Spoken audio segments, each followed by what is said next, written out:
I am currently up here in Beaverton, Michigan, and before we get this video started, I wanted to thank everyone for their support.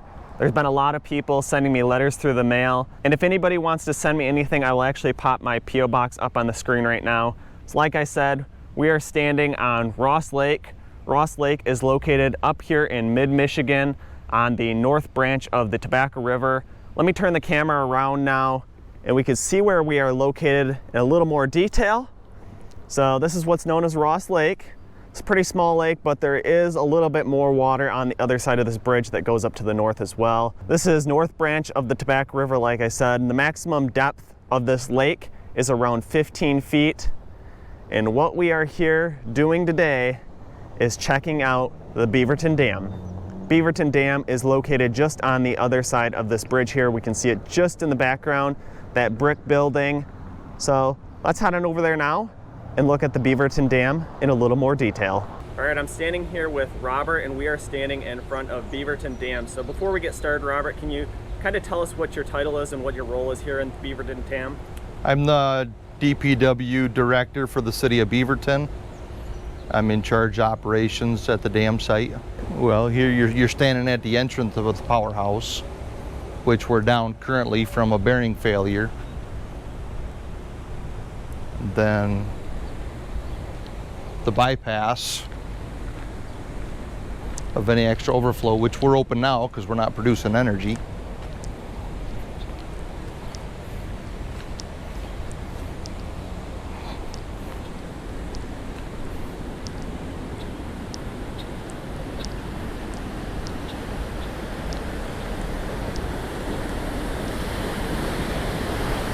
These are the 4 spill gates, which we were open almost full on the date of the flood. The 4 gates each open 10 foot, and I don't remember that to look at the paperwork, but we were almost open all 4 of them at 10 foot. So this one looks a little bit bigger than those ones over there on that side? Yeah, this is our biggest gate. These are the winches for raising and lowering the gates. How much elevation change is there from downriver to the upriver right there? I think it's about 10 or 12 feet. The gates open 10 feet, come up out of the water. So we recorded as 10 foot a gate opening. This is an old powerhouse that's not commissioned anymore, storage. So that's the new powerhouse? And that's our powerhouse building there, yeah. Are you able to show us inside of that powerhouse? All right. This is our office with the computer with the monitoring of the lake levels. Kind of operations.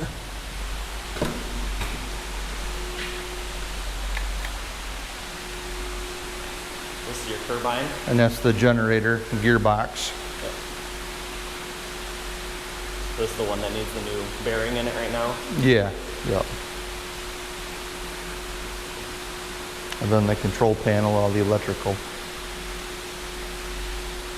Those are like a valve that you open and close to allow water to go through it? That's the detainer gates. They're either open or closed. Over here on this side. Yep. Then that allows the water to come through, spin the turbine around, produce power. Yep. How much power is it capable of producing? It's a 500 kilowatt, half a megawatt. Yeah, these are hydraulic gates. We just turn, so when you turn the switch to on, the programming picks them up, starts water flow, so it cycles. Once it registers a small rotation, it goes a little bit further open, and then holds, and then that's when it comes up to its operating RPMs. The generator engages, then it fully opens all the way. All done electronically. So they're not, yep, it's all censored. So they're not really like, there's no medium open, they're wide open. Yeah, a lot different than those other gates that are all open by winch. There's not much control on that side versus. Yeah, and that's all manual operations. Yeah. So right now we're working off of visual and manual to maintain lake levels. I do want to jump in here real quick because I did have an advancement on something that I've been working on. We do have approval to actually put a live camera here on Beaverton Dam overlooking the spillways as well as Ross Lake. So if you want to go ahead and support putting a live camera here on this dam, The GoFundMe page is linked down below. You can also send me donations through PayPal directly. So just wanted to kind of add that little bit of information. Would be kind of cool to have a live camera on an actual operational dam, since we are watching the ones being rebuilt down in Edenville, Sanford, Secord, and Smallwood right now. I'm going to jump into some of the drone video now, and after the drone video, we'll hear from City Manager Heath Kaplan. Quick little interview with him. Right here in front on the right-hand side is the Tobacco River, though. I am directly over top of the Cedar River with the drone right here. The Tobacco River does flow underneath this bridge, and that's kind of the confluence of the Cedar River and the Tobacco River where they can join together right here in front of this bridge and then go through the Beaverton Dam. Probably about 200 to 300 feet in altitude with the drone right now, and we'll kind of get a little bit of a bird's eye view of Beaverton Dam. We can see a little bit of the city of Beaverton in the background, but we will come directly over the top. We can see the Spillway gates over on the right hand side, along with the decommissioned Powerhouse, and on the left hand side is the Powerhouse that they are still keeping operational. So kind of coming directly over the top. Looks like they have a lot of power lines here. These were very hard to fly around with the drone. A lot of times these do give a lot of interference with the drone as well, so kind of had to keep an eye out for that. Currently the drone is facing southeast. I'll go ahead and tip the camera up a little bit further. So the river actually kind of splits in two here, the Tobacco River.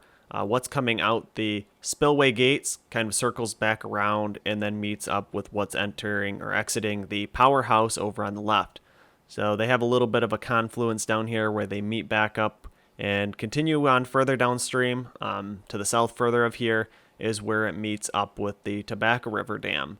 So there's a lot of activity going on with the Tobacco River Dam right now. This is where all that water is coming from. So again, now we're kind of facing towards the northwest. The Powerhouse that they're waiting for the bearing to be replaced is located in the building over on the right-hand side. We can see the substation even further on the right-hand side. They have a little bit of a canoe portage that kind of comes down here as well.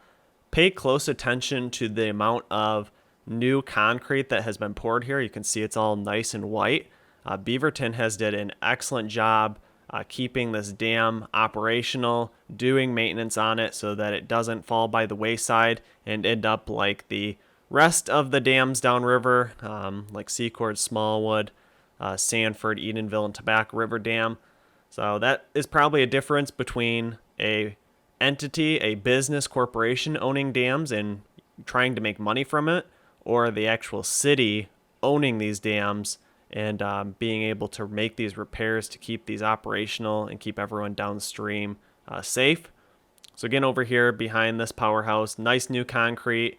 We have a canoe portage over here on the right hand side where the steps are, and this water is flowing over here from the other side, directly on the other side behind the spillways.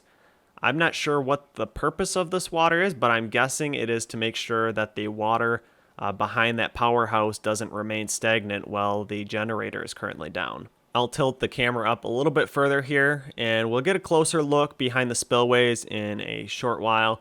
But right now, I'll actually pan the camera over to the right. We'll take a look upriver.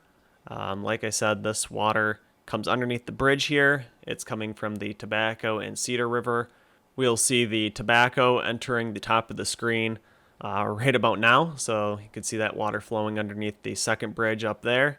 And right here on the right-hand side of the screen entering now is the water coming from the Cedar River. They got a nice public access boat launch right here at the bottom of the screen as well. And this is Porter Street entering now, looking towards the north. Here's a close-up of the backside of the spillway gates. A lot of water flowing through these right now. These do look like Tainer gates to me. We'll get a little bit closer up view, but again, notice all the brand new concrete and bracing that has been done here on this dam. A lot of repairs have been made to make sure that this has a long, useful life yet and does not fail. They have some interesting sills here on this dam. I'll tilt the camera down a little bit further, maybe swing it a little bit further to the right. Can take a little bit closer look here at the structure of the dam. So this spillway gate over here on the top right hand side is the largest one here on Beaverton Dam. It looks like all the rest of these are about the same size. I'm going to actually switch over to some video from the day that the dams failed. This was captured by the Beaverton Police Department at 3:40 a.m.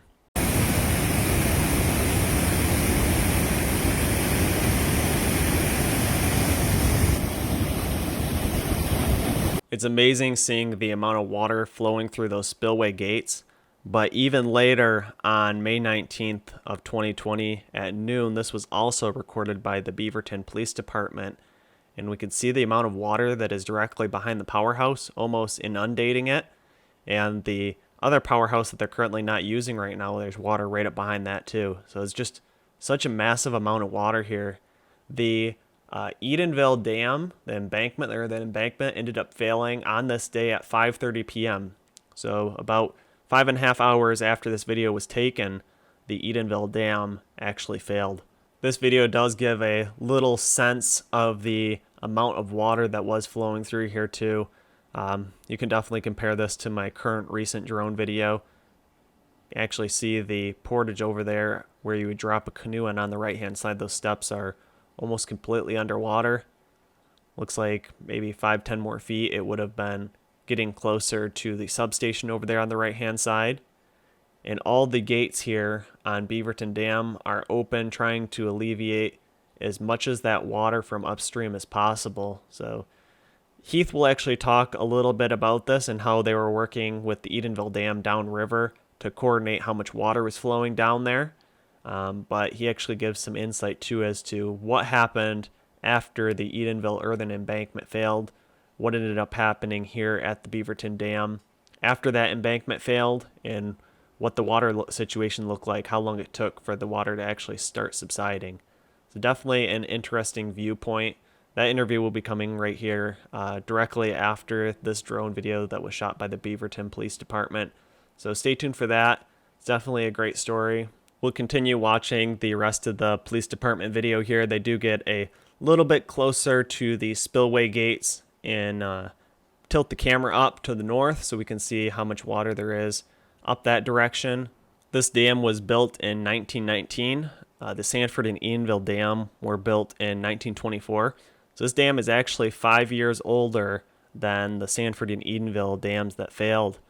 Kind of goes to show what happens if you were able to maintain these dams. They probably would have lasted, but this is a great shot to the north, looking at the amount of water coming from the Tobacco and Cedar River. I'm here with the city manager of Beaverton, Heath Kaplan. Can you tell us how the Beaverton Dam is different than down at Sanford, Edenville, Secord, and Smallwood Tobacco River dams? Well, one on a couple of different notes. One that's governmental owned. It's been governmental owned since, we purchased it from Consumers Energy back in the 1980s, and we've been operating it ever since, so it's taxpayer supported. Also, we are a relatively small hydroelectric dam in comparison to the Edenville Dam. We're a 0.5 megawatt generation per day is our maximum capacity which we can generate. And I think you kind of mentioned this about how it's structurally maintained because it's actually ran by the city, and this was ran previously by the city before the last 2 years when the Edenville Dam flooded too, wasn't it? Yes, it's we've been, like I said, operating and maintaining the facility here in Beaverton for years, like decades. The Public Works Department is who maintains and runs the facility. They were running it on the day of the flood back in May of 2020.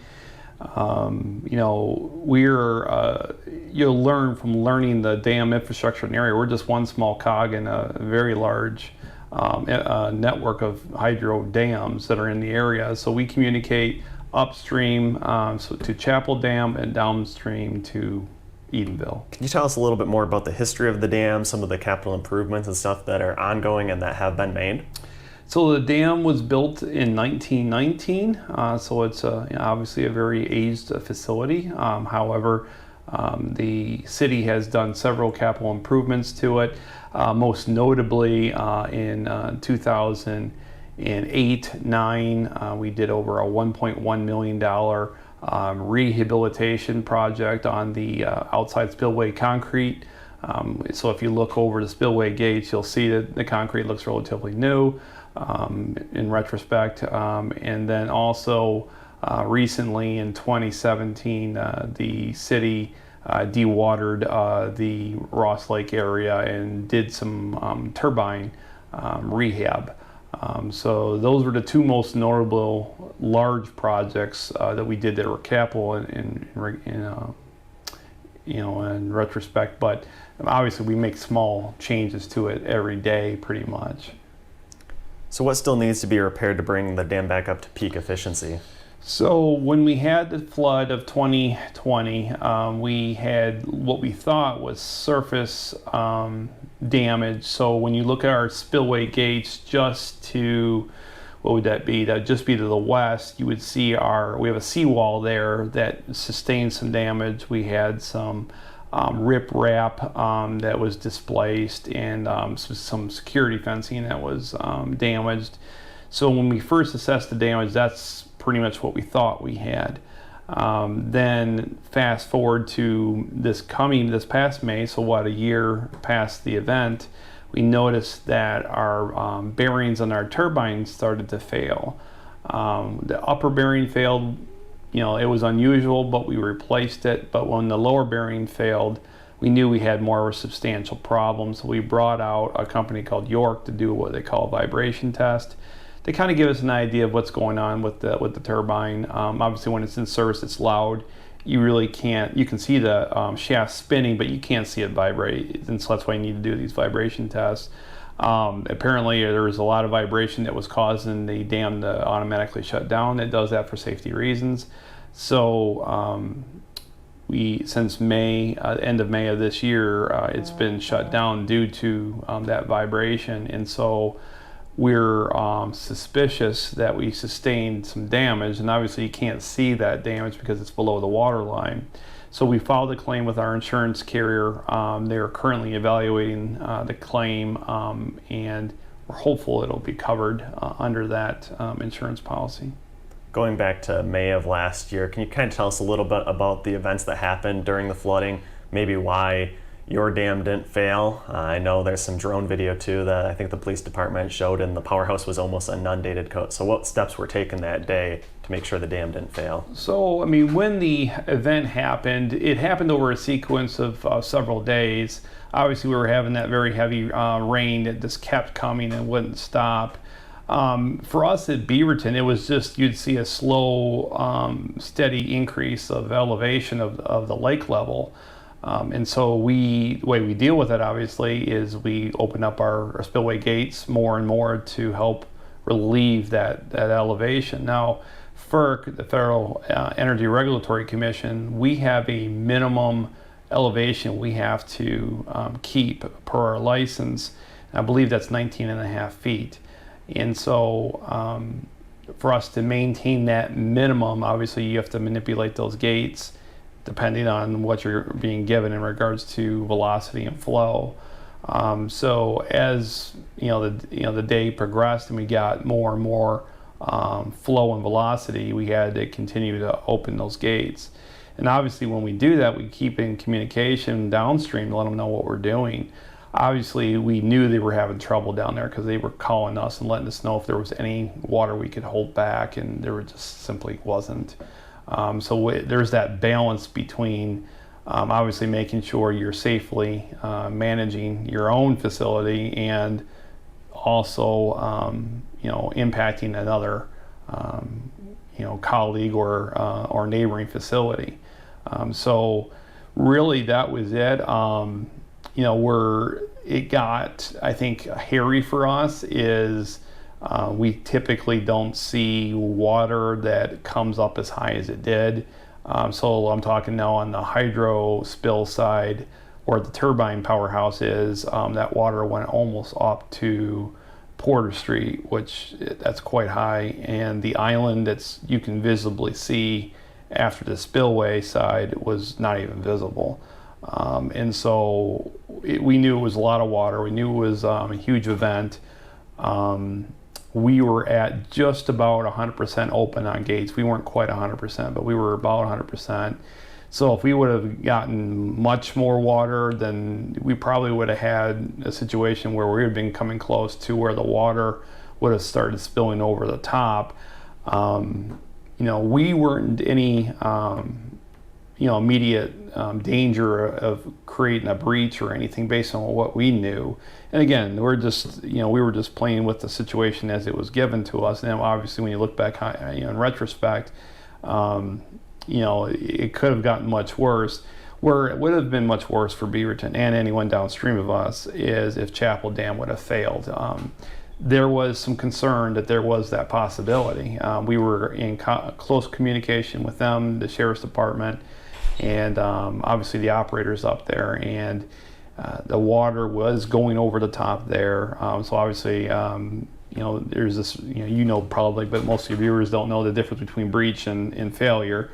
And so, there was the Road Commission, the Sheriff's Department, the operator up at Chapel Hill Dam that was, or Chapel Dam, I don't know why I keep on saying Chapel Hill, but they did everything they could to provide gravel and support for that facility. Those are the unsung heroes. If that facility would have failed, that is twice the amount of acreage that lake, Higgins Lake, that Ross Lake has. No matter how strong our dam was or is, probably couldn't have sustained that. So you more than likely would have had even greater disaster if Chapel would have failed, because you probably would have had this domino that led downstream that caused that issue, and Sanford, Midland would have been even worse. So that's part of, I think, what a lot of people don't know is Chapel came pretty close. But when the Army Corps of Engineers sent in divers to take a look at what's below the water line at Chapel, and they said it looked relatively good, considering what it went through. So, as you know, that facility is run and operated by Glavin County. Ours obviously ran by the city, and so the two governmental facilities stood up to a pretty massive, a test, 500-year storm. And then obviously the private ones were a little different. So we feel pretty good about our position. We really, I think, avoided what it could have been a really bad disaster for us, and we're thankful for that. Now, after the Edenville embankment, or the embankment failed, what did things look like up here? Did the water immediately start going down behind Beaverton Dam, or did it take a while? It took a while. It was it's like someone pulled the plug on a bathtub. It just slowly started draining away. So we up here in Beaverton didn't even know there was a breach until we just heard from word of mouth. And I believe some of our staff was on site, not at the time of the breach, but they went down there just to see what we were dealing with and saw the aftermath. So yeah, I mean, and the other thing we knew as well, the operator at the time, he is actually a local resident in this area, Mr. Ewell, and so he was kind of giving us a pretty good in-depth description of what was going on down there. Based on what we were hearing, it was pretty scary. There's an actual turbine sitting outside the powerhouse there. Can you tell us a little bit about the history of that turbine? The one that's on the spill side? Yep. Yeah, so a long time ago, you're going back in the history of 1919, there was two powerhouses in Beaverton. I don't know at what point they decided to discontinue Powerhouse 2, but right now it's just storage for us. Now, could we eventually turn it back to where we could add an additional turbine there? We could. We've talked about that as a future capital improvement. But yeah, I don't know what year they decommissioned that turbine, but it's been quite many years. And the one you actually have on display over by the fence, that's kind of getting rusted away. Do you know what year that one was? That's the original impeller. So the runner that goes down into the shaft and down into the pit, that's what that is. That's the original runner from 1919. Wow. Yep. You can kind of see it's like eroding away a little bit. Yep. That one's just, it was due to be replaced. I don't know what year. I mean, I know there's a commemorative historical sign next to it, but I don't know what year they pulled it. But they wanted to keep some of that historical, stuff for us, for local, because it's, part of our history. Now, just your own personal opinion, do you believe that Edenville and Sanford dams will be rebuilt? I believe so. Again, I don't have any inside knowledge that anyone else has, but I think they will be rebuilt. I believe that really they should be rebuilt, because you've got too many property owners that bought and invested in property that they believed it would always be lakeside property. So I think there needs to be a solution to restore those dams. Obviously, do I think whatever that restoration process is, do I think it should unfairly burden those property owners? No, I don't. So there's a balance there, and I hope and I believe that the people that are involved in trying to restore both of those dams know this. They know it more, more in detail than I do. So I think there's a lot of good people with a lot of good intentions trying to do the right thing. Here's that impeller that Keith was talking about right here. Pretty cool. You can see actually where it has kind of rusted away a little bit, but I've actually been told that these holes in the impeller is from cavitation.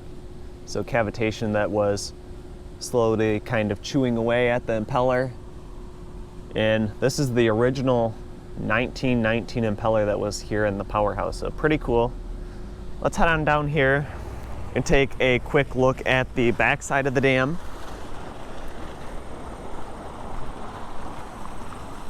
This is the canoe portage they have over here.